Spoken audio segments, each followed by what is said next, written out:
Na kabla sijaingia kwenye somo, naomba nitambue mjumbe wa halmashauri ya idara hii ya malezi ya familia.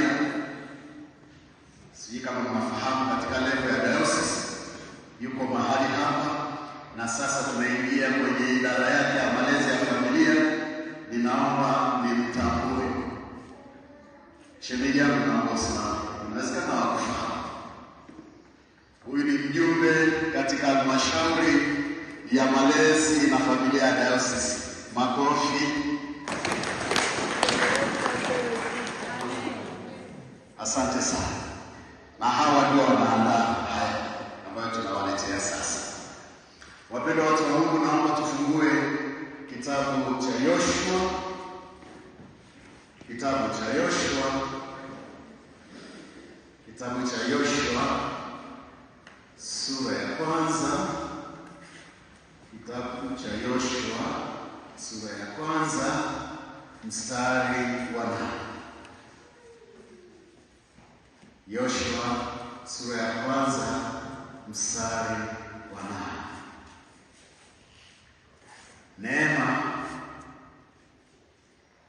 Neema, naomba tusimame tukisema haya maneno. Neema na upendo na ushirika ukae nawe na mimi sasa na hata milele. Naomba tusimame tunaposoma.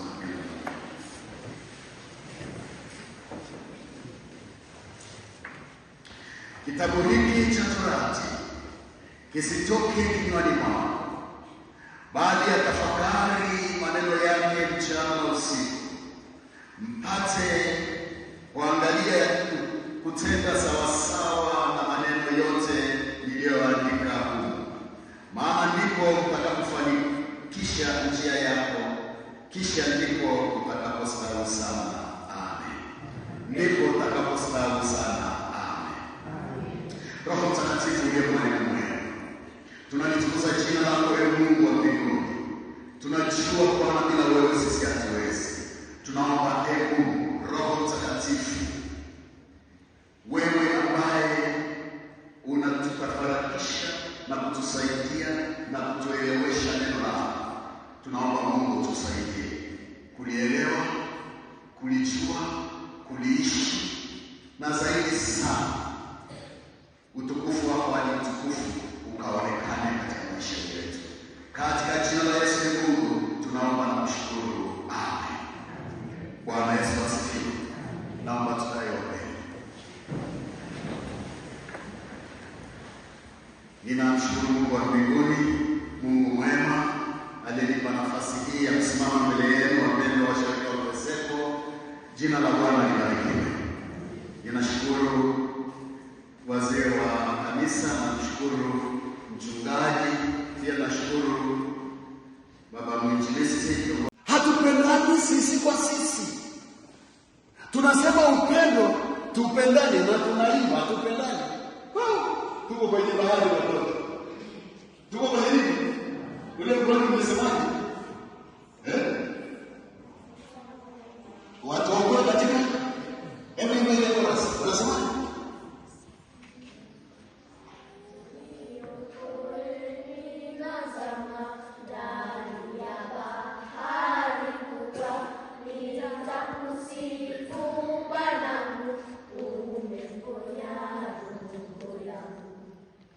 Tuko katika bahari kubwa, tunaangamia. Sasa ujue kwamba unaangamia mwenyewe, unaangamia na wengi, kwa sababu tumeshindwa kulea. Kama mtoto unamwambia asiende kwa fulani, mtoto wewe kama unamchukia ndugu yako, mtoto atamsalimia. Wewe mama unamchukia jirani yako, mtoto atamsalimia. Mtoto atamwambia, hata akimpa kitu hawezi kupokea. Chuki Nisali ewe.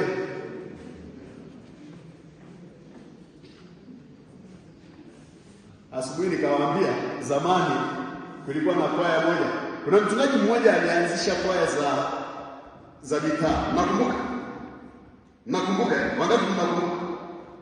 Kuna mchungaji mmoja alikuja Peseko akaanzisha kwaya za mitaa.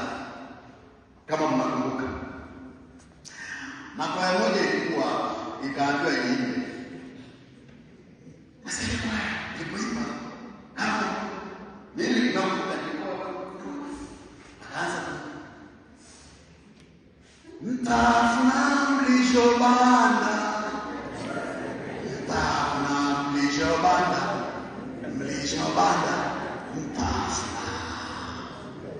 Wangapi mnakumbuka? Wangapi mnakumbuka? Ya mtaa mmoja, sisemi huo mtaa ni mtaa.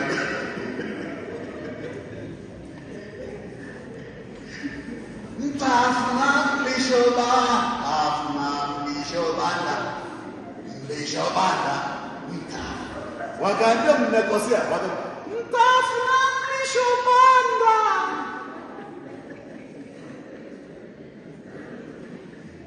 Bwana Yesu asifiwe. Sikilizeni wake, mnacheka, lakini ninakumbuka mpaka leo, kwa sababu mkekuwa yale mtokuji wa mashauri wakamba mkekuwa yale mtokuji. Ukipanda uovu unavuna uovu, ukipanda chuki unavuna chuki. Yani unachomwambia mtoto hapa afanye, ndicho mtoto anakuja kufanyia baadaye. Nyie mnaitwa madingi, wengine mnaitwa masa. Unajua maana ya dini? Unajua maana ya dini? Unajua maana ya dini? Tawaambia siku moja. Sasa hawa wako hapa. Bwana Yesu asifiwe. Sema malezi ni kazi takatifu. Bila malezi tusingekuwa kama tulivyo. Malezi sio kazi ya dada wa kazi, sio kazi ya walimu, ni kazi ya waliozaa, baba na mama. Ni kazi yao ya msingi. Kwa hiyo tusiwaachie wao kulea. Na sasa hivi imefikia mahali watoto tunawapeleka boarding school. Boarding school. Kamefika hapa, anasumbua huko nyumbani, moja tukapeleke boarding school. Anapeleka boarding school, akienda pale ni Kiingereza. Kiingereza ni mila, ni desturi. Akija huko sio wako tena, ni wa utandawazi Gen Z. Haelewi umwambii kitu. Masa mwanangu idambana. Niaje?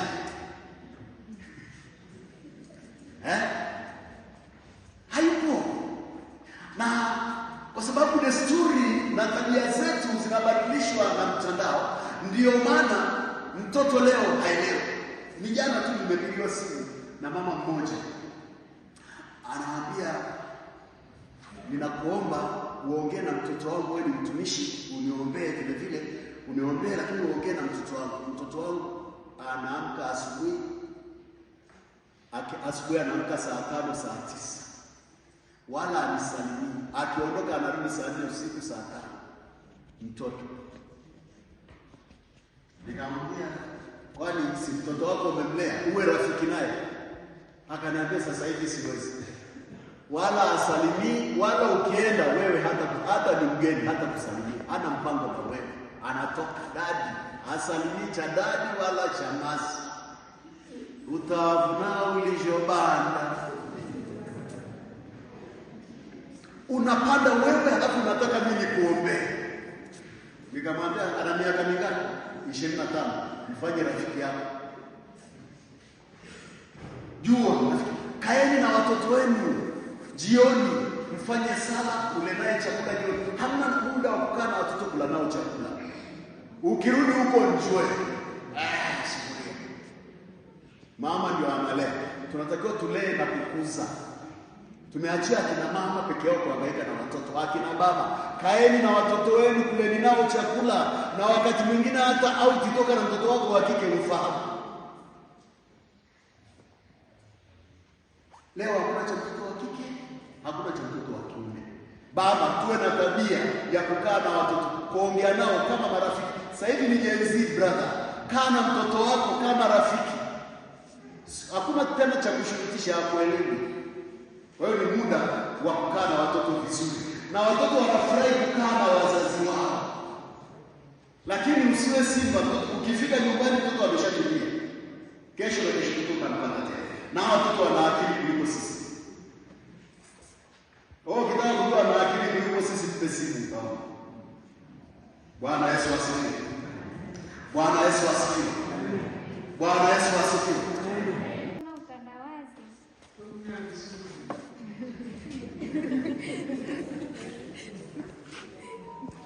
Utandawazi kuna sehemu unajenga na pia unabomoa.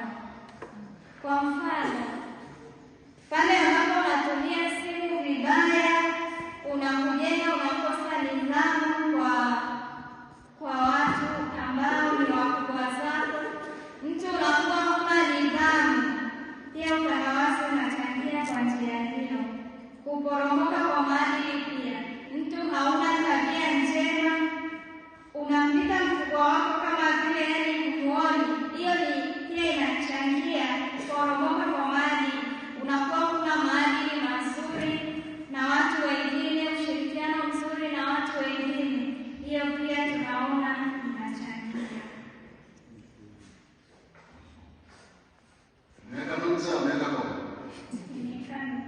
Meka nukta. Hivi akina baba wanasema ni vijana tu wana utandawazi. Hivi wazee wana utandawazi? Wanao wanao na wazee. Kumbe sio vijana tu. Hata akina baba wameingia huko. Very good. La pili, wazazi wanaweza kuweka mipaka gani katika matumizi ya simu na vifaa vingine vya mawasiliano? Wazazi wana nafasi ya kuweka mipaka. Vijana mjibu, jamani nimeacha maiko. Mpe kijana mwingine. Wazazi wana uwezo wa kuweka mipaka kwa njia hii. Wazazi wakitambua nafasi yao kama walezi kwa watoto na ule muda wa kumlea mtoto kuwa naye karibu, wakiweza kuwa nao na kuachia watoto muda wa kuwa na simu, watakuwa wameweka mipaka kati ya watoto na wazazi, lakini pia kuwasaidia watoto kuwa na matumizi rasmi na sahihi ya mitandao. Lakini wazazi wakiwaachia watoto mitandao iwe mlezi mbadala, watakuwa wanatengeneza mipaka ya kimaadili. Huko ndo wanatokana watoto wasiokuwa na nidhamu, watoto wasiokuwa na elimu, watoto wasiokuwa na maarifa na ushirikiano au ushirikishaji wa kijamii. Lakini pia watoto wakiweka mipaka ya kimaadili kati ya wazazi na watoto na watoto, inaweza kutengenezwa jamii iliyo njema na jamii yenye kuleta ushirikiano na ushuhuda mzuri katika Kristo. Asante. Umeanza vizuri. Unasema watoto wazazi wakijua. Umeweka hivi, wazazi wakijua. Kwa hiyo kumbe kuna wazazi wengine hawajui. Bwana Yesu asifiwe. Na ni kijana amesema kwa niaba ya vijana wengi kwamba hata sisi wazazi sio vielelezo vizuri wa vijana na hatuendi na wakati. Ili kwenda na wakati lazima kumtambua mtoto wako, kumjua, kumfahamu vizuri, kukaa naye, kuzungumza naye. Nimesema hata kula chakula, hata wakati mwingine kutoka naye. Usio unatoka Yesu